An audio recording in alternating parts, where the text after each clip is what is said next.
Hello guys, welcome back to my channel. আজ চলে এসেছি রুই মাছের মাথা দিয়ে কুমড়ো ও পুঁই শাকের তরকারি করে দেখাবো।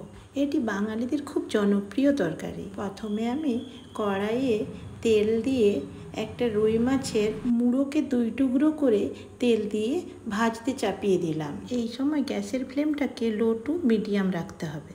এরপর মুড়োগুলোকে খুন্তির সাহায্যে বারবার উল্টে উল্টে বেশ লাল লাল করে ভেজে নিলাম। কুমড়ো রান্নার জন্য পুঁই শাক নিয়েছি 1 আঁটি, ছোট ছোট টুকরো করে কেটে নিয়েছি। এছাড়া 500 গ্রাম কুমড়োকে কেটে নিয়েছি। মাছ ভাজার পর এক্সট্রা তেলে গোটা লঙ্কা, তেজপাতা, 5 ফোড়ন ভালো করে লাল লাল করে ভেজে নিলাম। 5 ফোড়ন ও লঙ্কা ভাজা হয়ে গেলে তার উপর বড় একটা পেঁয়াজ কুচো দিয়ে আবার নেড়ে চেড়ে ভেজে নিলাম। পেঁয়াজটাও লাল লাল ভাজা হয়ে গেলে তার উপর আদা ও জিরা বাটা ও লাল লঙ্কার গুঁড়ো 1 চামচ দিয়ে সুন্দর করে লাল লাল করে ভেজে নিলাম।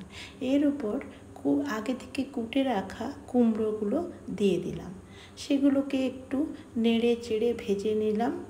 কুমড়োটা হালকা ভাজা হয়ে গেলে তার উপর আগে থেকে সেদ্ধ করা আলু ও পুঁই শাকের টুকরোগুলো দিয়ে দিলাম।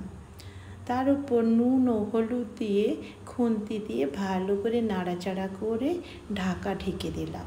ঢাকনাটা খুলে দিতেই দেখছি শাকটা খুব সুন্দর জড়ে গেছে এবং সমস্ত সবজিগুলো বিশেষ করে কুমড়ো কি সুন্দর নরম হয়ে সেদ্ধ হয়ে গেছে।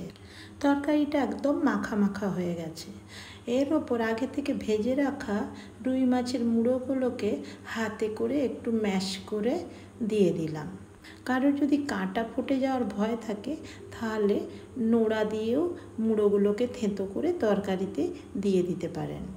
মুড়ো দেওয়ার পর খুন্তি দিয়ে সুন্দর করে নেড়ে চেড়ে মিশিয়ে নিলাম এবং শেষে 1 চামচ জাগরি পাউডার, 1 চামচ ভাজা মশলা, একটু গরম মশলা দিয়ে ভালো করে নেড়ে চেড়ে মিশিয়ে নিলাম। তাহলে আমাদের তৈরি হয়ে গেল খাবন বাড়ি বা নিমন্ত্রণ বাড়ির স্টাইলের মাছের মুড়ো দিয়ে কুমড়োর তরকারি। তাহলে বন্ধুরা এরকমভাবে একবার হলে কুমড়ো তরকারি করবেন। ভালো লাগলে একটা কমেন্ট করে জানাবেন। আপনারা সবাই ভালো থাকবেন, সুস্থ থাকবেন।